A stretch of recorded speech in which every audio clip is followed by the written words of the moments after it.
अस्सलामु अलैकुम नाज़रीन, न्यूज़ वेब लाइव के साथ मैं हूं नाइला भट्टी। शामिल करते हैं आज की अहम खबर। मंडी बहाउद्दीन अगवाशुदा बच्ची की नाज बरामद का मामला, वज़ीर आला पंजाब मरियम नवाज शरीफ का नोटिस, मरकजी मुलज़मा गिरफ्तार। मंडी बहाउद्दीन से हमारे ब्यूरो चीफ मोहम्मद रशीद भट्टी की रिपोर्ट के मुताबिक थाना मलिकवाल की हदूद में वाक़े गांव मुरादवाल की अगवाशुदा बच्ची किरण शहजादी बउम्र 8 साल की लाश बरामद के वाक़े पर डिस्ट्रिक्ट पुलिस ऑफिसर वसीम रियाज खान ने फौरी तौर पर टीम तश्कील दी। DPO वसीम रियाज खान की क़यादत में मलिकवाल पुलिस ने अहम और शानदार पेशरफ्त करते हुए मरकजी मुलज़मा अलमास दुख्तर अख्तर को 24 घंटे के अंदर ट्रेस कर लिया, जो कि मकतूल की सगी मां निकली।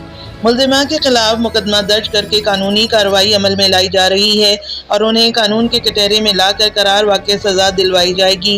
कानून का हाथ में लेने वालों के खिलाफ बिलइम्तियाज़ भरपूर कार्रवाइयाँ जारी रहेंगी ताकि अवाम में कानून की बालादस्ती का एतमाद कायम रखा जा सके। अब तक के लिए इतना ही। मज़ीद खबरों और अपडेट से बाखबर रहने के लिए देखते रहें न्यूज़ वेब लाइव।